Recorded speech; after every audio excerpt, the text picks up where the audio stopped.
Hey guys, it's Mitch. How's it going? We're going to take a look today at a comic I've been meaning to catch up on for like 30 years and just never got around to. We're going to check out Walt Simonson's Fantastic Four run with Fantastic Four number 337. So just before we get into it, if you enjoy the channel, if you feel like you might want to help out a little bit, what you can do is in the description there's a link to my Patreon. And if you subscribe there, that'll give you access to everything I do, from the Blood Force stuff, the pages and the finished comics, to these YouTube videos before they get uploaded to YouTube, as well as some Patreon exclusive content. So yeah, Walt Simonson's Fantastic Four run. I've always heard great things, and I've always been kind of intrigued. The only issues I ever saw were the end of the run, really. 352 and I think 353, where they're against the Time Variance Authority, and there's 352 with the time fight.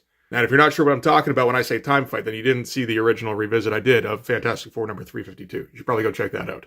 But, I've always heard about, like, 3 iconic runs on Fantastic Four, and really didn't see much of any of them. There's, of course, Lee and Kirby for 114 issues. There's 5 years of John Byrne in there. I didn't realize that was so long. And there's about a year and a half of Walt Simonson doing crazy sci-fi shit, which I'm down for. So this isn't quite the beginning of the run. This is the first storyline, so I thought that's where I maybe should start, and I think I may have made a mistake there. Because even looking at the cover here, you can see there's some things that are kind of out of whack. Like, who's this detective guy here? Well, that's Ben Grimm. He's been transformed from the Thing back to his regular form. And this is Sharon Ventura, the Thing's girlfriend. So she didn't turn into the Thing at the beginning of Walt's run. It was actually quite a bit before that, from what I can tell. But Ben was the Thing as well at the beginning, and so maybe I should, what can you do? You got to start somewhere. I can't just go back to, like, issue 1 of the Fantastic Four, and then I can, but, is that going to be the whole channel, then, going forward? And Sharon adds an interesting element to the Fantastic Four. I mean, you keep Ben, you keep his personality, which is good, and you give him that extra bit of weakness, which can be good for story dynamics. And then you've got this other character who doesn't want to be the Thing. She hates it. And is kind of reckless about it. And gets a little overly violent sometimes. It's an interesting character to pop in the mix. So, in this one, the Fantastic Four are going into the time stream. And they're taking Thor and Iron Man along with them. So, we're going to get some special guest stars. And pretty great cover. I think this is considered a Simonson classic at this point. It's classic Simonson. All the speed lines, it's super dynamic. I think this is the cover for his artist edition too, actually. So it's more well known than I would have thought, I guess. So we're going to start out with the Fantastic Four being woken up in the middle of the night by an alarm going off. And everybody immediately jumps to attention and goes racing off to the source of the trouble. And we're going with pretty simple storytelling to start. I think the purpose of the 9-panel grid here is to keep the pace high. Just beat, beat, beat, beat, beat, beat. Although Walt is going to vary up the angle from panel to panel so it doesn't get boring. Except at the bottom here where it's really a continuous image, just broken up. So they're going to go to the source of the trouble, which is a giant double-page splash with some giant Kirby-esque tech. This is the kind of thing that Walt specializes in. Well, one of the things. Walt really is kind of Kirby taken to a different kind of level of abstraction a lot of the time. And he knows he did some cool shit on this one because he signed this one. And the title for the storyline is Into the Time Stream, which is always good. And a bit of an odd issue title, no matter where you go, ellipses, but it does tie in with the end of the issue. And so, writing and art on this, Walt Simonson. So Walt is writing, he's penciling, and he's inking. And lettering by Bill Oakley, which I believe is Walt's usual guy. I think he did do the lettering in things like Cyberforce number 0. And, later on in this run, of course. And there's nobody in the room, so Reed's going to go check the internal monitors. Interesting panel choice here. This is when somebody yells, "I've never even been in this room before." So we're going to show off the room, show off how gigantic it is and, the huge tech. So he's scanning around, doesn't see anything for a second until there's something under the floor in section 17.3, and he quickly tells Sue to cordon off that area with an invisible force field. I like how Walt always has Reed just like casually doing bendy things. And they cordon off the room, and there's like crazy shit going on. They say here there's no sound, there's only destruction. So this is sort of a bomb going off. Really weird interpretation of one. I can see how you would do this. You know, it's really just alternating black and white stream. It's just, man, I can't imagine. Unless this is a screen of some kind, like a tone screen, this would take forever to finish, it would feel like. Awesome looking page, though. Like, really attention getting.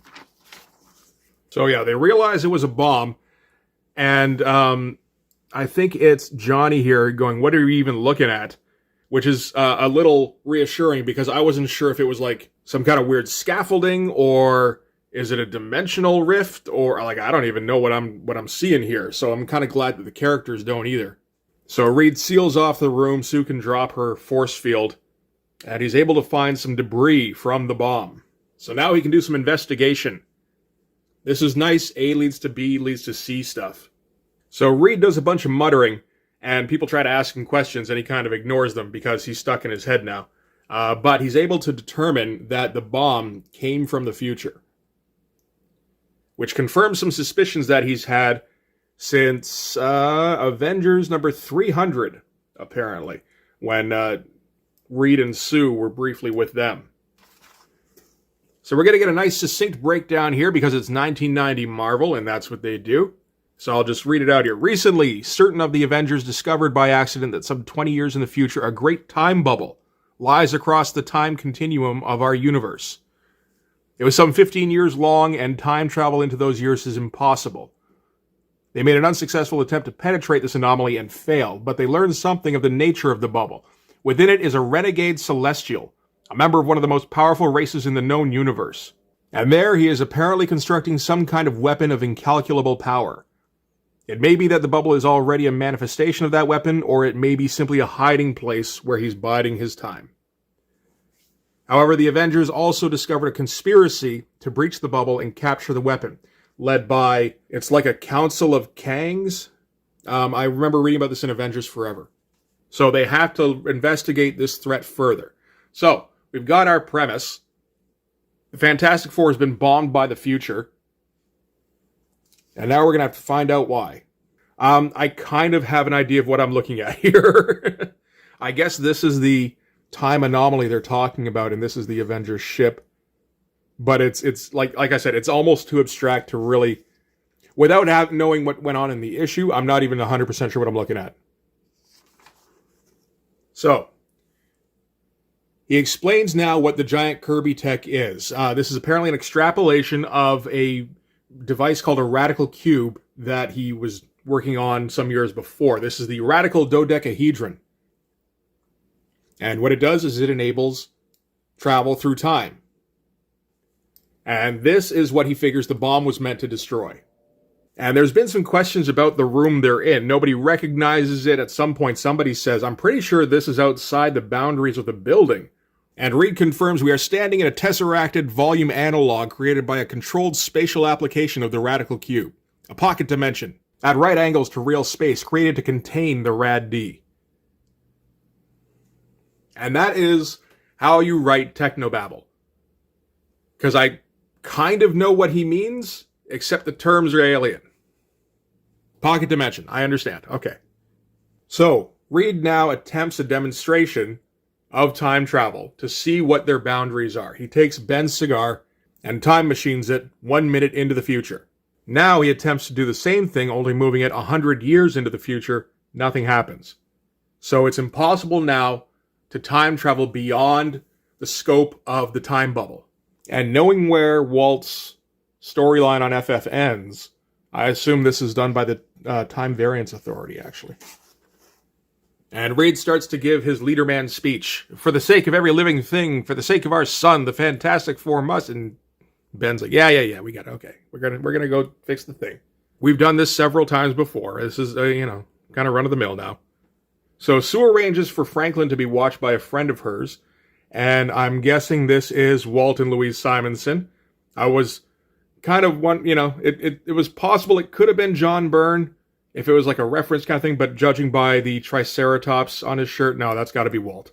And Reed, of course, starts examining the problem to the point of exhaustion, has to rest for a couple of minutes, and starts to have weird dreams of some seductress beckoning him to come to her.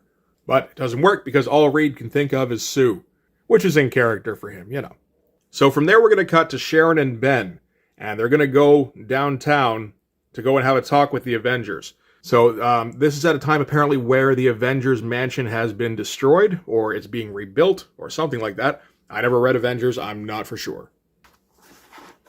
So they go downstairs, they have a talk with Cap and Thor and Iron Man, fill them in on what the deal is, and Thor's down. Him and the FF seem to get along pretty well. So from there, we're going to cut to the Human Torch, who is melting down scrap, so that Reed will have a whole new supply of recycled metal to work with. Apparently, this is something he does fairly often. I like that. It's a nice little detail. And after doing this, he's absolutely wiped, so falls asleep, of course, and dreams of the same woman, although dressed a little differently. Maybe more suited to him? Like, this is the kind of look that would get Reed's attention. This is the kind of look that would get Johnny's attention.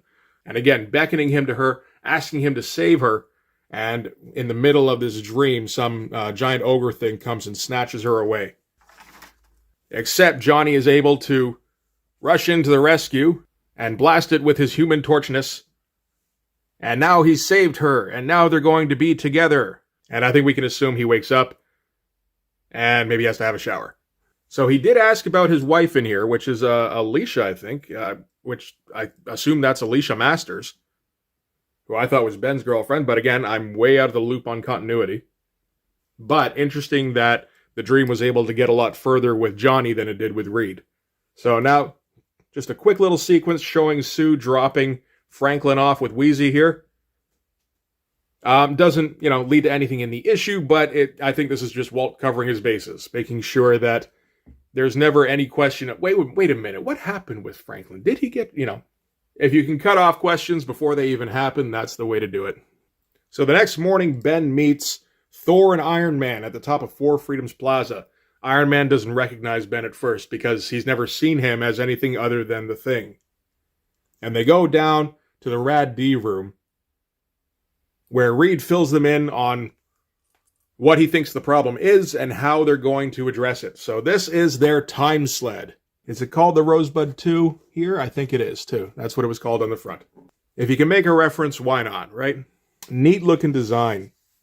I mean, as a lot of Walt's designs are. Like, it doesn't look cool exactly, but it does look kind of functional and still has that designy element. And Iron Man wonders if Kang might be responsible for all this. They keep kind of bringing up Kang. I assume because of their previous adventure. I don't honestly know if he factors into this particular run. Interesting note here, I'm not sure if this will come up again, but once we're away, the sled will generate its own local probability field, making it impossible for anyone to alter our past and prevent our journey. I feel like that might pop up again.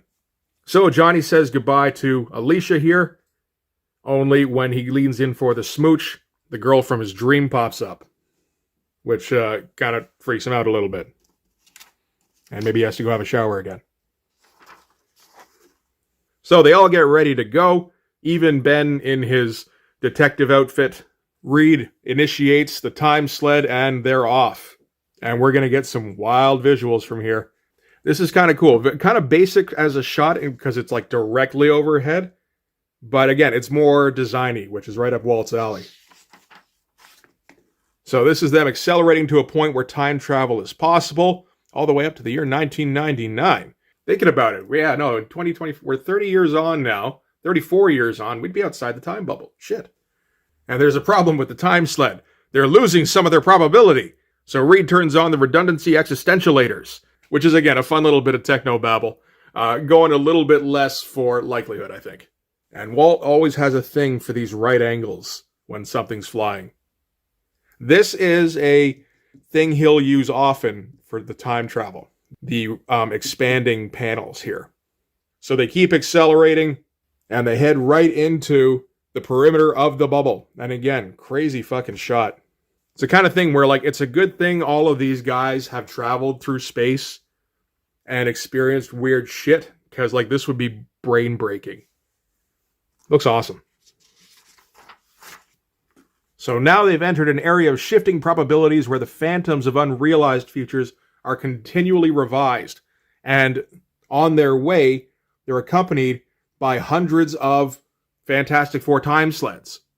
So they're trying to reach the fixed time stream within the bubble, and all of these other realities are closing in on the same target, making it almost impossible to tell what's going on, like, from the character's perspective.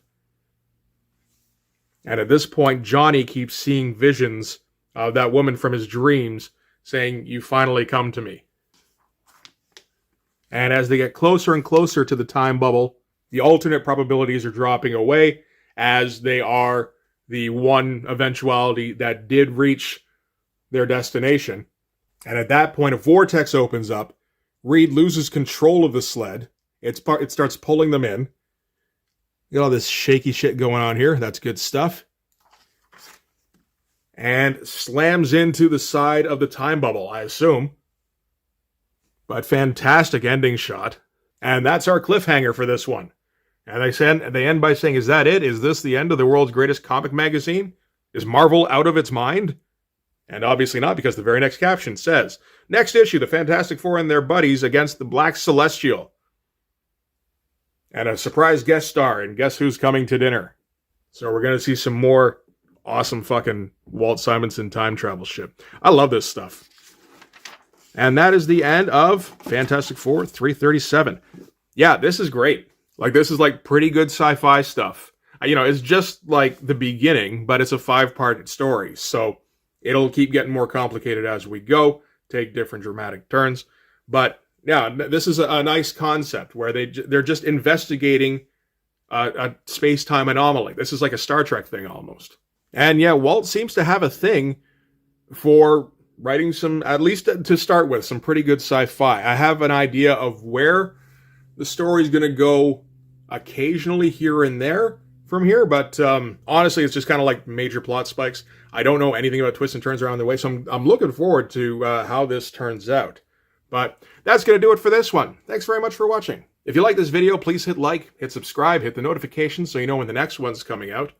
Go over and subscribe on my Patreon. That'll give you access to everything I do, from the Blood Force pages and finished comics to the YouTube videos before they get released to YouTube, as well as some Patreon exclusive content. You can also follow me on Instagram and DM me there for commissions. So yeah, that's going to do it. If you like, you yourself can travel in time, and go back and watch my Fantastic Four 352 revisit, and that'll give you an idea of where this ends, if you don't mind giving yourself spoilers. But yeah, that's going to do it. Thanks again for watching. I'll see you guys in the next one. Bye-bye.